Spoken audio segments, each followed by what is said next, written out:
संस्कार हैं, आज आप वैभव संपन्नता आपके जीवन में आई हुई है, मगर उसका आप सदुपयोग ना करके दुरुपयोग कर रहे हैं। अच्छी से अच्छी चीजें खाने को आपके सामने पड़ी हैं, फैली हुई हैं, मगर उनका सेवन न करके आप जीवों की हत्या करते हैं और उनके मांस का भक्षण करते हैं। नफा जो आपकी चेतना के नफे का पान करना चाहिए, आप उस नफे के पान करना नहीं चाहते और बाहर के नफे का पान कर रहे हैं। एक शराबी को देखे जो रात में बोतल चढ़ाता हो, जब वह सुबह उठेगा तो उसका पूरा शरीर अकड़ रहा होगा, तड़प रहा होगा कि अगर बोतल नहीं मिलेगी तो शरीर के बल पर वो कार्य नहीं कर सकता। और आंतरिक चेतना के नफे में वह शक्ति और सामर्थ्य है कि अगर 1 मिनट का कोई ध्यानस्थ हो जाता है, समाधिस्थ हो जाता है, मन की एकाग्रता को कायम कर लेता है, तो 2-2, 4-4 घंटे चेतनता से रह सकता है। रात्रि में अगर एक अच्छा स्वप्न आ जाता है, मन एकाग्र हो जाता है, ध्यान लग जाता है, तो सुबह व्यक्ति प्रसन्न चित्त उठता है। साधकों के पास, ऋषियों के पास वह कौन सी शक्ति सामर्थ्य रहती थी कि जब वह मृत्यु के अंतिम क्षणों पे होते थे तो उनके चेहरे पर एक तेज आ जाता था, वो प्रसन्न चित्त हो जाते हैं, क्योंकि उन्हें हर पल सत्य का ज्ञान होता है कि मैंने इस जीवन में जो कुछ किया सतमार्ग में बढ़ा, अपनी चेतना को मैंने नष्ट नहीं होने दिया और आगे मैं जहां जा रहा हूं इससे ज्यादा चेतना लेकर के जा रहा हूं, वहां मेरा इससे अच्छा ही जीवन होगा। एक आम व्यक्ति के सामने जब मृत्यु आती है तो व्यथित हो जाता है, व्याकुल हो जाता है, अकुलाहट आ जाती है कि अरे मेरा क्या होगा, क्योंकि उन्होंने दृश्य से परे अदृश्य को देखा ही नहीं, समझा ही नहीं। और दृश्य जो जो उसे छिनता चला जाता है, वो लगता है कि गहराई के अंधकार में डूबता चला जा रहा है, कष्टों के बीच घिरता चला जा रहा है, मोह माया उसको जकड़ती चली जा रही है और व्यथित होकर शांति और संतुलन के साथ मृत्यु को भी नहीं प्राप्त कर पाता। जबकि मनुष्य को जन्म तो उसको याद नहीं रहता, भले आप जन्मदिन मनाते रहे, मगर जब बच्चा एक जन्म लेता है तो समाज के लोग भले खुशियां मनाएं, मगर जन्म लेने वाले बच्चों को एहसास ही नहीं होता कि मेरा कब किस समय जन्म हो रहा है, मुझे क्या एहसास हो रहा है। जन्म लेते वो रोता नजर आता है, मगर मनुष्य को मृत्यु का हर पल एहसास बना रहना चाहिए अगर वो सतमार्ग में चलना चाहता है। इस नश्वर शरीर का एहसास बना रहना चाहिए। अगर आप मृत्यु का हर पल एहसास रखे हुए हैं, ये एहसास किए हुए हैं कि आत्मा हमारी अजर अमर अविनाशी है, मगर यह शरीर नाशवान है, मगर इस तरफ आपके विचार ही नहीं जाते, जाएंगे कैसे? क्योंकि साधु संत सन्यासियों ने आपको सिखाया है कि माया महा ठगिनी में जानी, दिन रात वो खुद माया में लिप्त होंगे, दिन रात समाज से दान दक्षिणा का ले लेकर के अपने तिजोरियां भर रहे होंगे। बड़े बड़े मठों में आज इतनी धन संपदा भरी हुई है कि वो समाज में जन कल्याणकारी कार्यों में लगा दे तो हिंदुस्तान में कोई कर्ज नाम की चीज ना रह जाए। गरीबी एक दिन के अंदर मिट सकती है, मगर आज अनेकों गांव भूखों मर रहे हैं। समाज को तो सिखाएंगे माया महा ठगिन में जानी, माया मोह में मत लिप्त हो, मगर उससे कई गुना ज्यादा वो माया मोह में लिप्त होंगे। मेरे द्वारा कहा जाता है कि माया में थोड़ा बहुत लिप्त हो जाओ तो उससे उतनी क्षति नहीं होगी, मगर अगर तुम काया में लिप्त हो गए तो तुम्हारा सर्वस्व नष्ट हो जाएगा। ये काया महाठगिन में जानी, जिस दिन वह विचार करोगे ये हमारी काया है, ये ठगनी है कि हमारे जन्म लेते ही धीरे धीरे जो जो बढ़ती चली जाती है, युवा अवस्था में हमको किस तरह भोग विलास में भटकाती है और धीरे धीरे वृद्धावस्था की ओर बढ़ती चली जाएगी। ये हर पल हमको ठग रही, लूट रही है अपने केवल सुख सुविधाओं के लिए, भोगवाद का जीवन जीने के लिए। और अगर हम जरा सा सचेत हो जाएं, हमारी बुद्धि जरा सी जागृत हो जाए कि ये जो नश्वर शरीर है जिसे नाश होना ही है, मैं नाशवान नहीं हूं, मैं अजर अमर अविनाशी आत्मा हूं, मैं इसका भरपूर उपयोग कर डालूं, इसका इतना उपयोग कर डालूं जितना किसी ने न उपयोग किया हो। ये तो नाशवान शरीर है, नष्ट तो हो ही जाएगा, इसे सतमार्ग में उपयोग कर डालूं। जब तक ये विचार शक्ति आपके अंदर जागृत नहीं होगी तब तक आपके अंदर सुधार नहीं आएगा। धन वैभव के भंडार आपके क्यों ना भरे हुए हो, मगर सत्य पथ से यदि विमुख हो गए तो धन वैभव आपका सहायक नहीं बनेगा। एक घातक बीमारी आती है, आपका सब कुछ यही का यही धरा रह जाता है। मृत्यु के बाद सब कुछ छीन करके चला जाता है। अगर जाएंगे तो आपके संस्कार, क्या आपके अंदर यह तड़प नहीं होती कि यह जीवन हम सुख संपन्नता का जी रहे हैं तो हमारा नवीन जीवन इससे भी ज्यादा सुख संपन्नता का हो, यह जीवन के अंतिम क्षणों तक भी हम सुख शांति से जीवन व्यतीत कर सके। मगर विचार शक्ति से समाज दूर होता चला जा रहा है, अपने शरीर के दोनों तत्वों को समझ ही नहीं पाता कि जहां सत्य होता है उसी से असत्य जुड़ा रहता है। दिन है तो रात है, हमारी आत्मा जहां दिन है वही हमारा शरीर रात्रि है। रात्रि तो राक्षसी प्रवृत्ति के लिए होती है, दिन देवत्व का माना जाता है। एक तरफ यदि हम आत्मा की ओर बढ़ना शुरू कर दें, आत्मा को चेतनावान बनाना शुरू कर दें, आत्मा में पड़े हुए आवरणों को हटाना शुरू कर दें, तो हमारी आत्मा की चैतन्यता प्राप्त होती चली जाती है। मगर हम दिन रात केवल स्थूल शरीर के देख रेख में ही लगे रहते हैं। काया हमारी अच्छी दिख रही है कि नहीं दिख रही, हम अच्छे से अच्छे कपड़े पहन रहे हैं कि नहीं पहन रहे, दिन रात हम केवल स्थूल शरीर के भोग विलास में लगे रहते हैं और धीरे धीरे हमारे विषय विकार जागृत होते चले जाते हैं। और जो जो विषय विकार आज जागृत होते चले जाएंगे, आपके मन मस्तिष्क बुद्धि कार्य करना बंद करने लग जाती है, असुरी प्रवृत्ति जागृत होने लग जाती है। आज वही असुरी प्रवृत्ति तो समाज में फैली हुई है। बड़े बड़े महानगरों में देखो, रात रात भर पार्टियां चल रही हैं, अय्याफी की पार्टियां हो रही हैं, बियर चढ़ा रहे हैं, बोतल चढ़ा रहे हैं, अय्याफी कर रहे हैं। राक्षस लोग क्या करते थे? आपने एक रावण को तो राक्षस मान लिया, मगर आज रावण से भी बड़े बड़े राक्षस जगह जगह फैले पड़े हैं। एक एक गांव का जो विकास हो सकता है, एक एक गांव की गरीबी जितने पैसे में मिट सकती है, उतना उतना पैसा वो एक एक रात में लुटा देते हैं।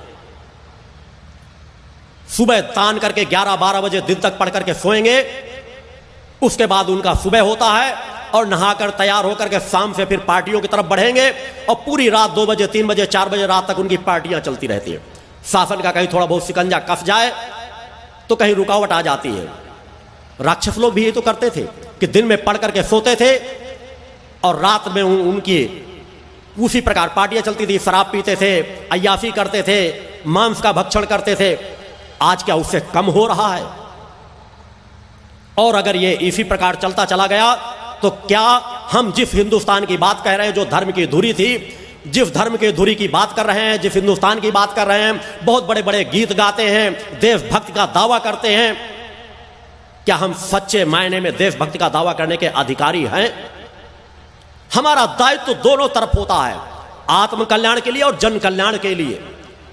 हम इसे मुक्त नहीं हो सकते कि हम तो ऐसा नहीं कर रहे हैं, दूसरा कर रहा है, करने दो। जहां यह विचार चेतना आपके अंदर आई, वहीं पर आप एक अपराध कर बैठते हैं। क्योंकि जितना अपराध करने का दंड होता है, उसी प्रकार अपराध करते हुए देखते रहने का भी दंड होता है। क्योंकि मैंने कहा है कि मैं नहीं कह रहा कि जिस तरह गांधी जी के 3 बंदरों की बात कही जाती है कि बुरा मत देखो, आंख बंद कर लो, बुरा मत सुनो, बुरा मत कहो।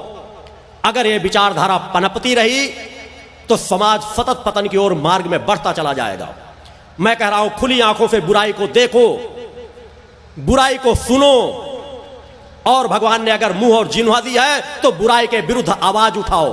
आवश्यकता पड़ जाती है तो अपने हाथों को भी उठाओ। हम उस प्रगट सत्ता के आराधक हैं जो अपने हाथों में अस्त्र शस्त्रों से लैस होती है। बोलो गुरुदेव भगवान की जय।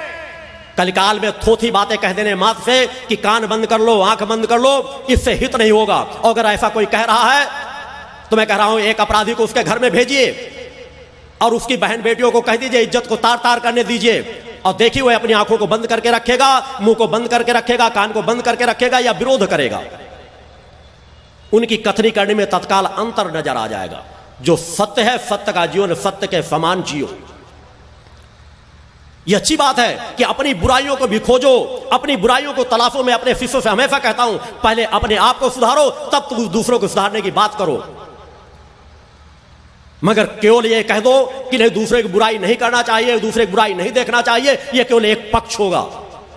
आपको दोनों पक्षों का जीवन जीना चाहिए। अपने जीवन की जो कमियां हैं उनको नित्य तलाशो। सायंकाल जब विश्राम के लिए जाओ तो सोचो कि आज हमसे दिन भर में क्या गलतियां हुई हैं, और मैं विचार करो कि यदि मैं गलती न करता तो क्या मेरा कल्याण न हो जाता। थोड़ा सा अगर अनित्य अन्याय धर्म का पैसा मैं अपने घर न लाता तो मेरा क्या बिगड़ जाता। और एक संकल्प लो कि आज मुझसे गलती हो गई तो हो गई, दोबारा मैं ऐसी गलती नहीं करूंगा। प्रातः जब उठो, आंखें खोलो तो उस प्रकट सत्ता का स्मरण करो और एक निर्णय लो कि आज दिन में मैं अनित्य अन्याय अधर्म नहीं करूंगा। तभी आपके जीवन में धीरे धीरे करके परिवर्तन आएगा। मगर यदि विचार शक्ति से दूर होते चले जाओगे, अपने जीवन में परिवर्तन नहीं लाओगे, तो निश्चय चाहे जितने मंदिर मस्जिदों में जाओ, गुरुद्वारों में जाओ, केवल ऊपरी सतही कि भाव पक्ष तुम्हारा गया और उसी तरह तुम्हें लगा कि हमने मां के मंदिर में मत्था टेक लिया, साल भर अय्याफी करते रहे, साल भर शराब पीते रहे और नवरात्र में वैष्णो देवी माता के दर्शन कर लिए, हमारे पाप धुल जाएंगे। तो ऐसा नहीं है, नहीं होगा। देवी देवताओं को आशीर्वाद प्राप्त होता है, मगर आशीर्वाद प्राप्त करने के लिए आपको अपने आप को पात्र तो बनाना ही पड़ेगा। अगर आपने अपने आप को पात्र नहीं बनाया आत्म चेतना को जागृत नहीं किया, आपके सुषुम्ना नाड़ी पे आवरण पड़े हुए हैं, तो चेतना तरंग शरीर में कार्य किस प्रकार से करेगी? इसलिए आप बीमार होते हैं, व्यथित होते हैं, मंदिर मस्जिदों में जाते हैं, फिर भी आपकी बीमारियां दूर नहीं होती, तकलीफों के ऊपर तकलीफें बढ़ती चली जाती हैं। जिस चीज पर आपको सचेत होने की जरूरत है कि ऐसा मत सोचो कि हम साल भर अनित्य अन्याय अधर्म करते रहें, बस माता वैष्णो देवी के यहां चले गए, किसी और धाम में चले गए, किसी और मंदिर में चले गए और वहां जाकर के अपनी बेईमानी का कुछ ना कुछ लाख 2 लाख 10 लाख चढ़ा करके चले आए, उससे प्रकट सत्ता प्रसन्न हो जाएगी। प्रकट सत्ता से आप आशीर्वाद नहीं, श्राप पाएंगे। और इसीलिए है जो अनित्य अन्याय अधर्म का पैसा जो बच्चे खा रहे हैं, पी रहे हैं, जिन परिवारों में आ रहा है, उनके बच्चे अधिकांश अनित्य अन्याय अधर्म के मार्ग में ही जाएंगे, क्योंकि जैसा भोजन करेंगे वैसे विचार हमारे मन मस्तिष्क में पैदा होंगे। इसलिए बचपन में मैं स्वतः संकल्पित था कि अपनी युवा अवस्था तक आते आते न मैंने कभी घर परिवार का ऋण रखा, अपने कर्मों से उपार्जित धन के माध्यम से मैंने परिवार का भी ऋण उतारा है, साधनात्मक क्रम से भी ऋण उतारा है, और आज भी वर्तमान में अपने कर्म से उपार्जित धन का से अपना जीविकोपार्जन करता हूं, अपने परिवार का जीविकोपार्जन करता हूं। मैं दान और दक्षिणा के पैसे से ना भोजन करता हूं, ना वस्त्र पहनता हूं, ना अपनी सुख सुविधाओं का सामान खरीदता हूं। और यदि समाज का कोई उपयोग हो जाता है तो मैंने कहा 1 रुपया यदि मुझे लगता है कि मेरे किसी क्षेत्र में उपयोग हो गया, किसी ने कोई ऐसी व्यवस्था कर दी, तो उसका 10 रुपया अपनी तरफ से लगा करके जन कल्याणकारी कार्यों में लगाता हूं। बोलो गुरुदेव भगवान की जय। और यही सच्चा जीवन होना चाहिए, यही योगियों का जीवन होना चाहिए, यही ऋषियों मुनियों का जीवन होना चाहिए कि एक तपस्यात्मक जीवन जिए। मगर आज तो सब कुछ बदलता चला जा रहा है। पागल हैं, एक भूख सी, अतृप्त सी, यम नियमों का कोई पालन ही नहीं करता।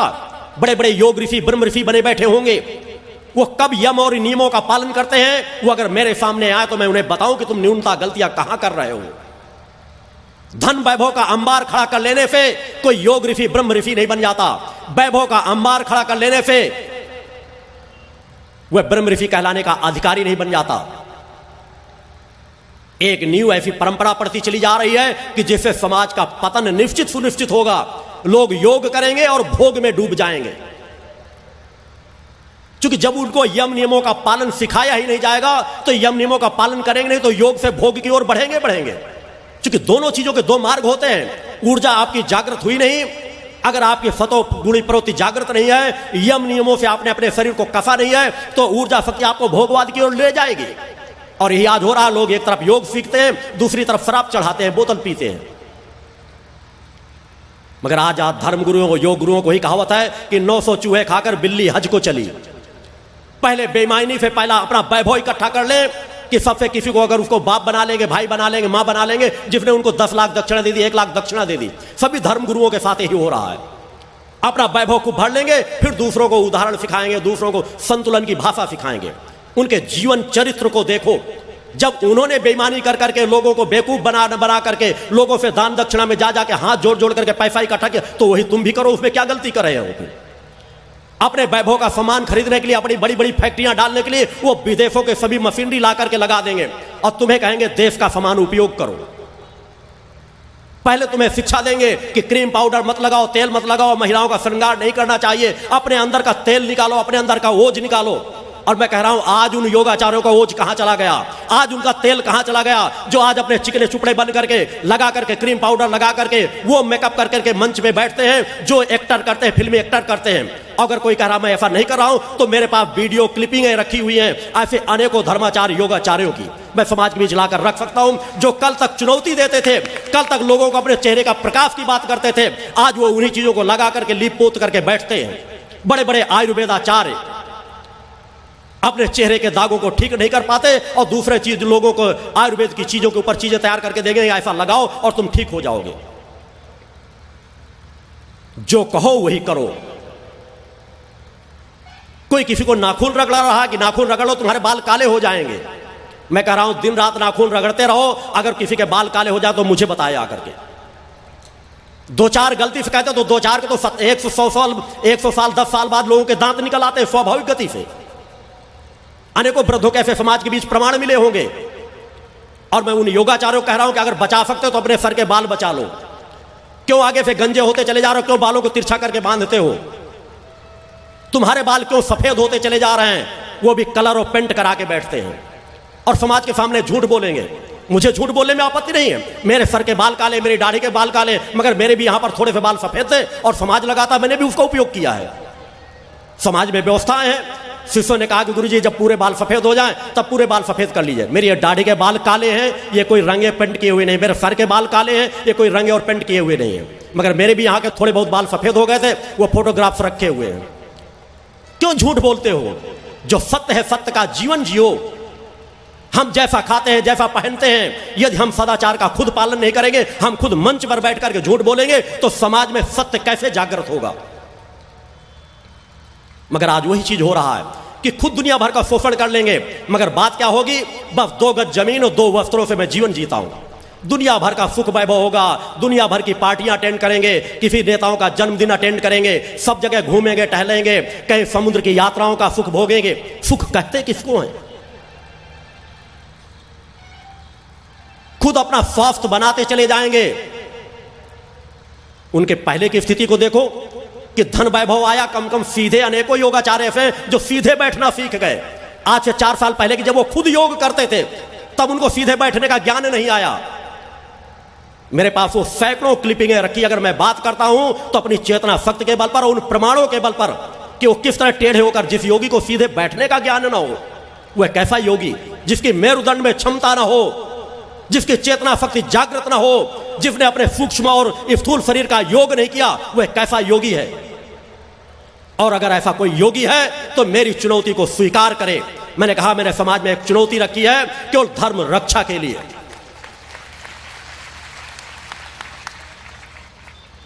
उस दिशाधारा को समाज को भी समझने की जरूरत है। भक्ति मानव कल्याण संगठन का मैंने गठन इसलिए किया है। आज भक्ति मानव कल्याण संगठन के लाखों लाख सदस्य देश के अनेकों प्रांतों में जो जन प्रवाह फैला रहे हैं, वह जन प्रवाह आप स्वतः देख रहे हैं, जो कार्यकर्ता उससे जुड़े हुए हैं।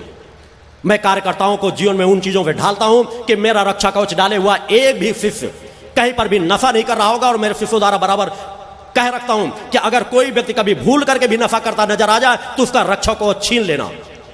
मैं अपने आश्रम में लोग बुलाता हूं, लाखों लोग वहां नशा मुक्त, मांसाहार मुक्त जीवन जीने का संकल्प लेकर के नशा मुक्त जीवन जी रहे हैं। सैकड़ों लोग रोज पहुंचते हैं वहां पर नशा छोड़ने के लिए। बगैर किसी दवा दारू के नशा ठीक हो जाता है। जो इंजेक्शन के ऊपर इंजेक्शन लगाते हैं, किसी दवा देने की जरूरत नहीं पड़ती। वहां 24 घंटे, 1 दिन 2 दिन रुकते हैं वहां के वातावरण में और पूरी तरह से नशा मुक्त होकर के आते हैं। मगर मैं दूसरी संस्थाओं के समान नहीं कि उनके लिए खुद अरेंज कर दिया जाता है कि सब खाने पीने की चीजें, तुम कुछ भी खाते पीते रहो, बस मंच में थोड़ी देर के लिए सुधार करके बैठ जाओ। धर्म का यह अपमान है। कार्य चल रहा है, रामायण का पाठ चला है तो बहुत करेंगे व्यासपीठ का सम्मान होना चाहिए। व्यासपीठ की इतनी वर्णन करेंगे जिसकी कोई कल्पना नहीं। बड़े बड़े कथावाचकों से सुनो, मगर वही व्यासपीठ कहां चली जाती है? जब एक कोई राजनेता आ जाता है, एक मंत्री आ जाता है, तो कथा वहीं पर रोक दी जाती है। पहले उसका स्वागत मान सम्मान होगा। कथा चल रही, कथा विराम हो गई, पहले उसके द्वारा दीप प्रज्वलित कराया जाएगा, उसको बैठने की व्यवस्था कराई जाएगी। क्या यही धर्म का सम्मान है? अगर धर्म की रक्षा हम नहीं कर सके तो हमारे जीवन जीने का हमें धिक्कार है, हमारे जीवन जीने का हक हमें नहीं है। हमें धर्म का मान सम्मान की रक्षा करना चाहिए। समाज को एक स्वागत जितना आवश्यक है धर्म स्थान में, उतना ही होना चाहिए, उससे अधिक नहीं होना चाहिए। अगर उससे ज्यादा अधिक हो रहा है तो सिर्फ प्रलोभनों के वशीभूत हो रहा है। अनेकों संस्थाओं की मैंने कहा कि वो क्लिपिंगें मेरे पास मौजूद हैं कि कभी अगर मुख्यमंत्री आ जाता है तो सब कुछ आसन में सभी लोग बैठे, बड़े बड़े धर्माचार्य, शंकराचार्य, एक कोई अध्यक्ष बना बैठा है, मुख्यमंत्री आए नहीं, सब दौड़ पड़े उसके स्वागत के लिए, और वो अध्यक्ष की पद भी हट गए, दूसरा मुख्यमंत्री आकर के वहां पर अध्यक्ष बन गया। मैं कह रहा हूं देश की सर्वोच्च सत्ता अगर कभी मेरे सामने आएगी तो भक्ति भाव से आएगी। बोलो गुरुदेव भगवान की जय। मैं राज सत्ताओं का वैभव लेकर के अपने धर्म रथ को आगे नहीं बढ़ा रहा, मैं उस धर्म रथ को बढ़ा रहा हूं जिस पर मां का ध्वजा टंगा हुआ है, उस चेतना के बल पर चल रहा हूं जिस पर मां की कृपा भरी हुई है। मैं उस प्रकट सत्ता का अंश हूं। समाज में इन चीजों के सुधार करने की आवश्यकता पड़ेगी। उनके अंदर इतना उथलापन है, इतना थोथापन है कि एक मुख्यमंत्री अगर आ गया तो तुरंत गद्दी छोड़ देते हैं, स्वागत के लिए दौड़ पड़ते हैं। यह समाज इस तरह क्या कभी सचेत नहीं होगा, कभी नहीं सोचेगा इन बिंदुओं पे कि क्या हमारे धर्म की दिशाधारा इसी तरह चलना चाहिए? क्या हमारे ऋषि मुनि इसी प्रकार से थे? अरे मान सम्मान मिलना चाहिए। प्रथम तो होना चाहिए कि अगर कोई कार्यक्रम हो रहा है, अगर किसी को आह्वान किया गया है, किसी को निमंत्रण दिया गया है, तो उसे समय के साथ आकर के स्थान ग्रहण कर लेना चाहिए। बहुत ज्यादा तो मैंने कहा निश्चित जनप्रतिनिधियों का भी सम्मान होना चाहिए, मगर धर्म क्षेत्र में उनता है कि कार्यकर्ता उनको प्रमुखता दे दे, आगे बैठने का स्थान दे दे, उनकी व्यवस्था का थोड़ा सा ध्यान रखें। मगर उन मंचों में बगल में सोफा सेट सजा दिए जाएं, धर्मगुरु अपने बगल में बैठा लें और हंसी मजाक की बातें करें, चर्चाएं करें, यह धर्म का अपमान है। वह जगह जगह यही हो रहा है। अनेकों अपने आप को सिद्ध करने वाले फिल्मी एक्टरों को बुला लेते हैं, कई टीवी सीरियलों के कलाकारों को बुला लेंगे। कलाकार एक्टरों को तो पैसा चाहिए, वो मंचों में भी आकर बहुत बड़ी बड़ी बातें कह देंगे, इतना कहेंगे कि जैसे उनसे ज्यादा समर्पित भक्त कोई दूसरा नहीं है, और समाज इसमें ग्रसित हो जाता है और भ्रम जाल में पड़ करके वो भी उन धर्मगुरुओं को पूजने लगता है। कोई बीज मंत्र के नाम पे समाज को लूट रहा है, सीरियल के एक्टरों को बुला बुला करके उनके वैभव को दिखा करके समाज को लूटा जा रहा है, ठगा जा रहा है। अगर नहीं ठगा जा रहा तो उनकी वो मैं कमियां बताऊंगा समाज को, कि समाज मीडिया वर्ग कभी एक ही स्थान पर बैठे और देखे कि एक नहीं सैकड़ों वो कमियां हैं, कि उनको देखे, समझे और फिर बताए कि वास्तव में उनके अंदर क्षमताएं हैं या नहीं। और नहीं, अंतिम चुनौती तो मैंने दे ही रखी है कि एक बार वो परीक्षण हो कि वास्तव में उनके पास वो कार्य क्षमताएं हैं या नहीं। सभी जगह धर्म के नाम पर लूट मची हुई है, ठगी का एक कारोबार चल रहा है, एक व्यवसाय बन गया है। टैरो कार्ड के नाम पे लोगों को लूटा जा रहा है, जगह जगह चौकियां लोगों ने लगा रखी है। बड़े बड़े धर्मगुरुओं की बात छोड़ दे, कोई कहीं चौकी लगा के बैठ गया, कोई कह रहा मेरे देवी सवार होती है, मेरे देवता आते हैं, मेरे देवी आती है, माता मेरे आती है। मैं कह रहा हूं उससे बड़ा धूर्त तो कोई नहीं होगा जो ये कहता है कि मेरे ऊपर देवी सवार होती है। देवी शक्तियों की माता की शक्ति कभी किसी के ऊपर सवारी के रूप में नहीं आती। अगर ऐसा कहता हो तो उसको जूता उतार के 4 ठो मार देना चाहिए, आपका कुछ अहित नहीं होगा। क्योंकि हमारे देवी देवताओं का अपमान है, सम्मान नहीं।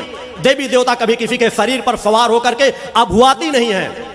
उनकी अगर कृपाएं होती है तो हमारे अंदर जो आत्मदत्त तत्व बैठा हुआ है वह चैतन्य होता है, सुषुम्ना नाड़ी चैतन्य होती है, उसमें एक ऊर्जा शक्ति जागृत होती है, मन मस्तिष्क हमारा एकाग्र होता है, हमारे कार्य करने की क्षमता बढ़ती है। मगर हमारा शरीर थिरकन करने लगे, नाचने लगे, उलझन करने लगे, चीखने चिल्लाने लगे, तो या तो वह धूर्तता कर रहा है, या तो वह झूठ बोल रहा है, या प्रेत यौन से प्रभावित है, अन्यथा वो सिर्फ नाटक कर रहा है। बोलो गुरुदेव भगवान की जय। कभी देवी देवता किसी के सर पर सवार नहीं होते, इस चीज को आप लोग गांठ बांध लेना। ना कभी अतीत में ऐसा हुआ है, ना कभी वर्तमान में होना चाहिए, और ना कभी भविष्य में होगा, अगर सत्य के आधार पर देखा जाए। मगर जगह जगह आज माता के, जबकि हरियाणा प्रांत में कहा जहां धार्मिक भावना से परिपूर्ण प्रदेश है, ऊर्जा से परिपूर्ण प्रदेश है, कार्य क्षमता हरियाणा के लोगों पर ज्यादा है, मगर उस कार्य क्षमता में शोषण होता चला जा रहा है, संकुचन आता चला जा रहा है।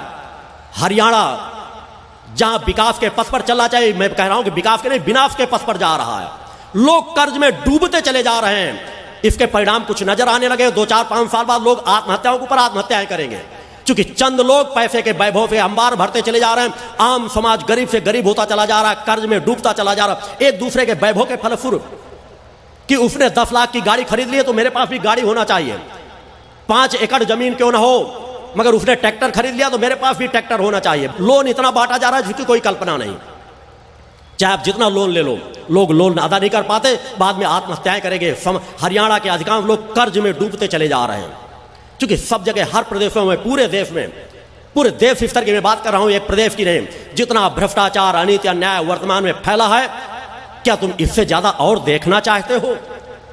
इससे ज्यादा और भ्रष्टाचार को अपने सामने फलते फूलते देखना चाहते हो?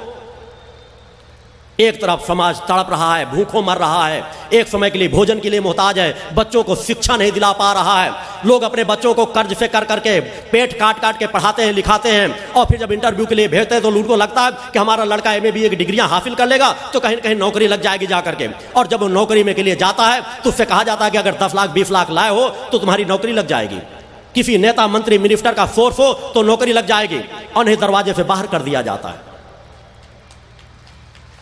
मैं मीडिया वर्ग से कहता हूं कि क्या कभी आवाज नहीं उठाओगे? क्योंकि न्यायपालिका और प्रिंट मीडिया या इलेक्ट्रॉनिक मीडिया के पास यह शक्ति सामर्थ्य है कि एक बार तो आवाज उठाओ, समाज हित में, जनहित में इस भ्रष्टाचार को रोकने के लिए कहीं ना कहीं पे विराम लगना चाहिए। उजागर करो उन रहस्यों को जो भ्रष्टाचार में लिप्त हैं। अन्यथा उन गरीबों का, बेचारों का क्या होगा? उन माँ बाप का क्या होगा जो अपने बच्चों पर आसरा लगा करके बैठते हैं, 10 साल 15 साल तक इंतजार करते हैं और फिर कर्ज में भी दब करके उनके बच्चों को नौकरियां नहीं मिलती, और अगर नौकरियां नहीं मिलेगी तो अपराधी तो बनेंगे। अगर उन्हें अपराध के मार्ग से बचाना है तो भ्रष्टाचार को भी मिटाना होगा। अंततः पूरे देश में भ्रष्टाचार फैला है, चाहे देश का प्रधानमंत्री हो, चाहे कोई मंत्री हो, मिनिस्टर हो, विधायक हो, सांसद हो। चूंकि एक परंपरा बन गई है कि अगर आपको किसी क्षेत्र का विधायक बनना है तो सबसे पहले अपना नाम अपने क्षेत्र के थाने में दर्ज कराना होगा, कि 2-4 को मारना पीटना होगा, दंगे फसाद करना होगा, आपके थाने में 2-4 FIR दर्ज हो जाए तभी आप नेता बन सकेंगे।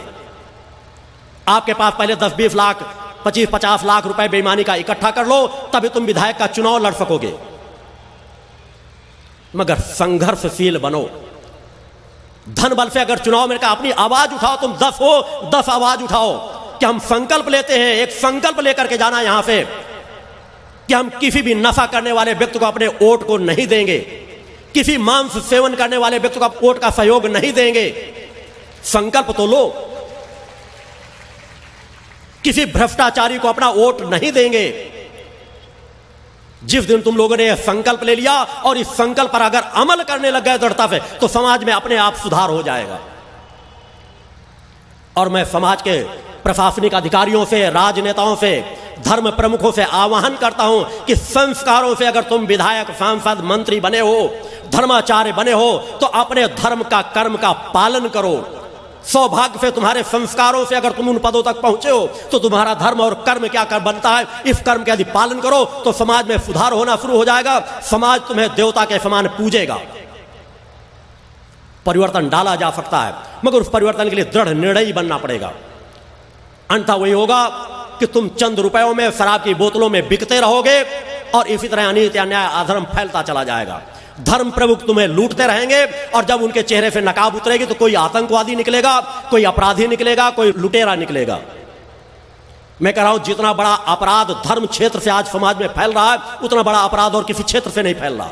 मैं उसी मार्ग में हूं, इसलिए कह रहा हूं कि सबसे पहले मेरी निगाहें अपने आप पे होती हैं, फिर अपने समाज पे होती, जिस समाज के बीच में बैठा हूं। बड़े से बड़े स्मगलिंग के अड्डे बने हुए हैं, अनेकों धर्म प्रमुखों के स्थान।